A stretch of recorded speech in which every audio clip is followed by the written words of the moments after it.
ಶ್ರೀ ಗುರುಭ್ಯೋ ನಮಃ. ಎಲ್ಲರಿಗೂ ನಮಸ್ಕಾರ. ಜ್ಯೋತಿಷ್ಯ ಜಾಗೃತಿ ಕಾರ್ಯಕ್ರಮಕ್ಕೆ ನಿಮ್ಮೆಲ್ಲರಿಗೂ ಆತ್ಮೀಯ ಸ್ವಾಗತ. ನಾನು ಪವನ್ ಜೋಶಿ. ನಾವು ಸಾಮಾನ್ಯವಾಗಿ ನಮ್ಮ ಯೂಟ್ಯೂಬ್ ಚಾನಲಿನಲ್ಲಿ ಮದುವೆಯ ವಿಷಯವಾಗಿ ಏನಾದರೂ ವಿಡಿಯೋ ಹಾಕಿದಾಗ ಅದರಲ್ಲಿ ನಾವು ಕಳತ್ರ ದೋಷ ಅಂತ ಹೇಳ್ತೀವಿ. ಅಥವಾ ಯಾರಾದರೂ ನಮ್ಮ ಜಾತಕವನ್ನು ಕಳಿಸಿರ್ತಾರೆ, ಆ ಜಾತಕವನ್ನು ನೋಡಿ ನಾವು ಬರೆದಿರ್ತೀವಿ, ಇದರಲ್ಲಿ ಕಳತ್ರ ದೋಷವಿದೆ, ಅದಕ್ಕೆ ಮದುವೆ ತಡ ಆಗ್ತಾ ಇದೆ, ಅಥವಾ ಈ ಮದುವೆ ಸರಿಯಾಗಿ ನಿಲ್ತಾ ಇಲ್ಲ, ಹೀಗೆ ಏನೋ ಒಂದು ಆ ಜಾತಕದಲ್ಲಿರುವ ದೋಷವನ್ನು ನೋಡಿ ನಾವು ಅದರ ಬಗ್ಗೆ ವಿಶ್ಲೇಷಣೆ ಕೊಟ್ಟಿರ್ತೇವೆ. ತುಂಬಾ ಜನ ನಮ್ಮ ಪ್ರಶ್ನೆ ಮಾಡ್ತಾರೆ, ಗುರುಗಳೇ ಕಳತ್ರ ದೋಷ ಅಂದರೇನು, ಅದರ ಬಗ್ಗೆ ನಮಗೆ ಸ್ಪಷ್ಟನೆಯನ್ನ ಕೊಡಿ. ಮತ್ತೆ ಇನ್ ಕೆಲವರು ಜಾತಕದಲ್ಲಿ ನಮಗೆ ಯಾಕೆ ಮದುವೆ ಆಗ್ತಾ ಇಲ್ಲ, ಯಾವ ಕಾರಣದಿಂದ, ಸ್ವಲ್ಪ ನಾವು ಜ್ಯೋತಿಷ್ಯ ಮಾಹಿತಿಯನ್ನ ಪಡಿಬಹುದೇನು, ಯಾವ ಕಾರಣದಿಂದ, ಯಾವ ಗ್ರಹಗತಿಗಳಿಂದ, ಯಾವ ಗ್ರಹ ದೋಷದಿಂದ ಸಾಮಾನ್ಯವಾಗಿ ಮದುವೆ ಆಗೋದಿಲ್ಲ ಅನ್ನೋದನ್ನ ಕೇಳಿದ್ದಾರೆ. ಇವತ್ತು ನಾವು ಮದುವೆಯ ವಿಳಂಬಕ್ಕೆ ಏನು ಕಾರಣ, ಯಾವ ಗ್ರಹ ಕಾರಣ, ಏನು ಯೋಗಗಳು ಕಾರಣ ಅನ್ನುವುದನ್ನ ಸ್ವಲ್ಪ ಪ್ರಮಾಣದಲ್ಲಿ ಜ್ಯೋತಿಷ್ಯ ಬಲ್ಲವರಾಗಲಿ ಅಥವಾ ತಿಳಿಯದೇ ಇರುವವರಾಗಲಿ ತಿಳಿಸುವ ಪ್ರಯತ್ನವನ್ನ ನಾನು ಮಾಡ್ತೇನೆ. ಬನ್ನಿ, ನಾವು ನಮ್ಮ ಜ್ಯೋತಿಷ್ಯದಲ್ಲಿ ಇದನ್ನ ಜಾತಕ ಅಂತ ಕರಿತೇವೆ. ಜಾತಕದಲ್ಲಿ ಒಂದೊಂದು ಮನೆಗಳಿರ್ತಾವ, ಒಟ್ಟು 12 ಮನೆಗಳು. ಒಂದೊಂದು ಮನೆಗಳಿಗೆ ಒಂದೊಂದು ಭಾವ ಅಂತ ಕರಿತೇವೆ. ಆ ಭಾವಗಳಿಗೆ ಒಂದೊಂದು ಹೆಸರನ್ನ ಕೊಟ್ಟಿದ್ದಾರೆ. ಇದನ್ನ ಲಗ್ನ ಅಂತ ಕರಿತೀವಿ, 1ನೇ ಮನೆ.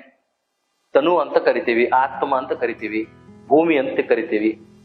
ಹೀಗೆ 2ನೇ ಮನೆಯನ್ನ ಧನ ಸಹಜ, ಇದು 3ನೇ ಮನೆ ಸಹಜ ಸ್ಥಾನ, 4ನೇ ಮನೆ ಸುಖ ಸ್ಥಾನ, 5ನೇ ಮನೆ ಸುತ ಪೂರ್ವ ಪುಣ್ಯ ಸ್ಥಾನ, 6ನೇ ಮನೆ ರಿಪು ಶತ್ರು ರೋಗ ಸ್ಥಾನ, ಇದು 7ನೇ ಮನೆ ಹೆಂಡತಿ, ಸಪ್ತಮ ಭಾವ ಪಾರ್ಟ್ನರ್ಶಿಪ್, ಟ್ರಾನ್ಸಾಕ್ಷನ್, ವಹಿವಾಟು, ಅಸ್ತಮ ಭಾವ, ಸಪ್ತಮ ಭಾವ ಅಂತ ಕರಿತೀವಿ. ಇದನ್ನ 8ನೇ ಸ್ಥಾನ ಆಯುಷ್ಯ ಸ್ಥಾನ, ಇದು ಭಾಗ್ಯ ಸ್ಥಾನ, ಇದು ದಶಮ ಕರ್ಮ ಸ್ಥಾನ, ಇದು ಲಾಭ ಸ್ಥಾನ, ಇದು ವ್ಯಯ ಸ್ಥಾನ. ಹೀಗೆ ಒಂದೊಂದು ಮನೆಗಳಿಗೆ ಒಂದೊಂದು ಕಾರಕತ್ವಗಳು ಇರ್ತಾವ, ಒಂದು ಸಿಗ್ನಿಫಿಕೇಶನ್ ಇರ್ತದೆ. ನಾವು ಕಳತ್ರ ದೋಷ ಅಂತಂದ್ರೆ ಮದುವೆಯ ಮನೆ. ಇದು ವಿವಾಹ ವಿಷಯವಾಗಿ ಮೊಟ್ಟ ಮೊದಲನೇದಾಗಿ ನಾವೇನ್ ನೋಡ್ತೀವಿ ಅಂದ್ರೆ ಯಾವ ಲಗ್ನದಲ್ಲಿ ಜನನ ಆಗ್ಯದ, ಈ ಮದುವೆಯ ಮನೆ, ಈ 7ನೇ ಮನೆಯಲ್ಲಿ ಯಾವ ಗ್ರಹ ಇದ್ದಾರ, ಈ 7ನೇ ಮನೆಯ ಅಧಿಪತಿ ಎಲ್ಲಿದ್ದಾನ, ಈ 7ನೇ ಮನೆಗೆ ಯಾರ ದೃಷ್ಟಿ ಬೀಳ್ತದ, ಈ 7ನೇ ಮನೆ ಹಿಂದೆ ಮುಂದೆ ಯಾರಿದ್ದಾರೆ,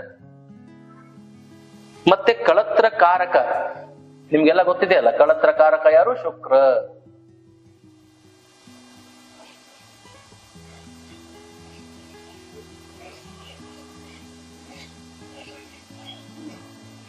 ಈ ಕಳತ್ರ ಕಾರಕ ಶುಕ್ರ ಎಲ್ಲಿದ್ದಾನೆ, ಅವನ ಮೇಲೇನಾದ್ರೂ ಪಾಪಗ್ರಹಗಳ ದೃಷ್ಟಿ ಅವ ಏನು, ಅವ ಏನಾದ್ರು ನೀಚ ಆಗ್ಯಾನೇನು, ಅಸ್ತಂಗತನಾಗ್ಯಾನೇನು ಸೂರ್ಯನ ಯುಕ್ತದಲ್ಲಿ.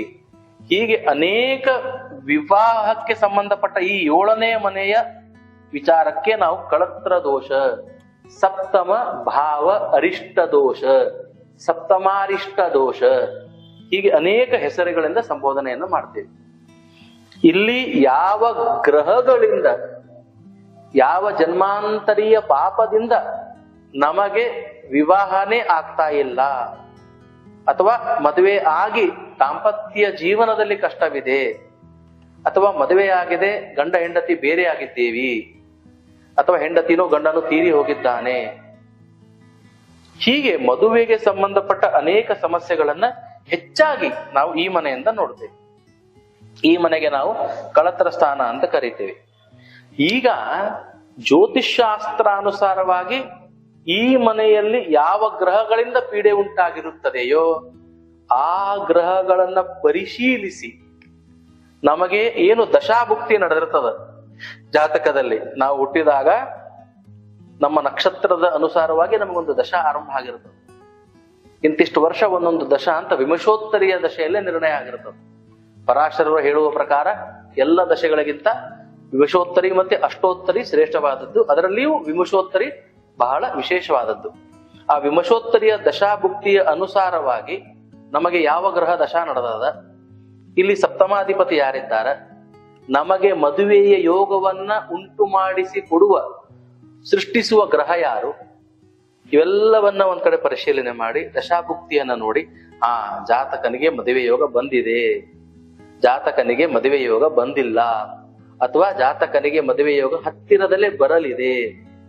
ಹೀಗೆ ಗ್ರಹಗಳನ್ನ, ಸಪ್ತಮ ಭಾವವನ್ನ, ಶುಕ್ರನನ್ನ, ದಶಾಭುಕ್ತಿಯನ್ನ ನೋಡಿ ಒಂದು ಸ್ವಲ್ಪ ಮಟ್ಟಿಗೆ ಮದುವೆಯ ಬಗ್ಗೆ, ಮದುವೆಯ ಯೋಗದ ಬಗ್ಗೆ ಜ್ಯೋತಿಷ್ಯಗಳು ನಿರ್ಣಯವನ್ನ ಮಾಡ್ತಾರೆ.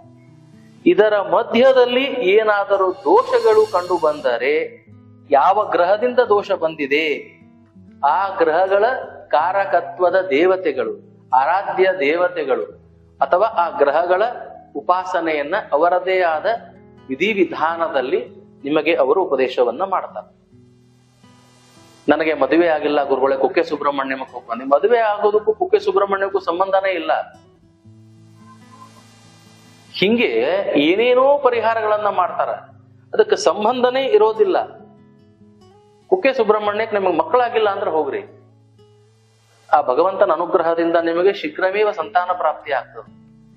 ವಿವಾಹವು ಸ್ತ್ರೀ ಶಾಪದಿಂದ, ಯಾವುದೋ ಒಂದು ಹೆಣ್ಣಿಗೆ ನಾವು ತಿಳಿದು ತಿಳಿಯದೆ ಮಾಡಿದ ಹಿಂಸೆಯಿಂದ, ನೋವಿನಿಂದ, ಮೋಸ ಅನ್ಯಾಯದಿಂದ, ಯಾವುದೋ ಜನ್ಮದಲ್ಲಿ ನಮಗ್ ಗೊತ್ತಿಲ್ಲ ಈಗ, ಅದರಿಂದ ನಮಗೆ ಹೆಣ್ಣಿನ ಸುಖ ಇಲ್ಲೀಗ.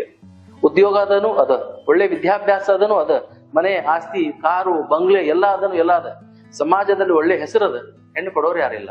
ಇದಕ್ಕೇನಂತೀರಿ? ಇದಕ್ಕೆ ಶಾಪ ದೋಷಗಳೇ ಕಾರಣ. ಅವೆಲ್ಲವೂ ಈ ಜಾತಕದಲ್ಲಿ ತಿಳಿತದೆ. ನಾವು ಈ ಸಪ್ತಮ ಭಾವದಿಂದ, ಈ ಶುಕ್ರನಿಂದ, ಮತ್ತೆ ನವಾಂಶ ಜಾತಕದಲ್ಲಿ ಇವರೆಲ್ಲ ಎಲ್ಲಿದ್ದಾರೆ, ಇವೆಲ್ಲವನ್ನ ಪರಿಗಣಿಸಿ ಒಂದು ಸಮಾಧಾನದ ಮಾರ್ಗದರ್ಶನವನ್ನ ಮಾಡ್ತೀವಿ.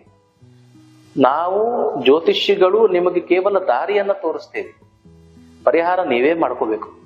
ಭಕ್ತಿ ನಿಮ್ಮದೇ ಆಗಿರಬೇಕು, ಶ್ರದ್ಧೆ ನಿಮ್ಮದೇ ಆಗಿರಬೇಕು. ನಿಶ್ಚಿತವಾಗಿ ನಿಮಗೆ ಒಳ್ಳೆಯದಾಗ್ತದೆ. ಮದುವೆ ಜನ್ಮಾಂತರಿ ಅನುರಾಗದ ಸಂಬಂಧ. ನಿಮಗೆ ಮದುವೆಯಾಗುತ್ತಿಲ್ಲ, ಎಷ್ಟೇ ಜ್ಯೋತಿಷಿಗಳನ್ನು ಸಂಪರ್ಕಿಸಿದರು, ಎಷ್ಟೇ ಪರಿಹಾರಗಳನ್ನು ಮಾಡಿದರು, ನಿಮಗೆ ಕಲ್ಯಾಣ ಬರ್ತಾ ಇಲ್ಲ, ಕಲ್ಯಾಣ ಭಾಗ್ಯ ಕೂಡಿ ಬರ್ತಾ ಇಲ್ಲ. ಹಾಗಾದರೆ ನಿಮಗಾಗಿ ಇಲ್ಲಿದೆ ಕಲ್ಯಾಣ ಕಂಕಣ ಯಂತ್ರ. ಪ್ರಾಚೀನ ಪರಂಪರಾಗತವಾಗಿ ನಾವು ರಚನೆ ಮಾಡಿರುವಂತಹ ವಿಶಿಷ್ಟವಾದ ಬಹಳ ಪ್ರಭಾವಶಾಲಿಯಾದ ಯಂತ್ರ. ಈ ಯಂತ್ರವನ್ನ ಪೂಜಿಸಿ ಎಲ್ಲ ದೋಷಗಳಿಂದ ಮುಕ್ತರಾಗಿ ಮತ್ತೆ ನಿಶ್ಚಿತವಾಗಿ ನೀವು ವಿವಾಹ ಯೋಗವನ್ನು ಪಡೆಯಿರಿ.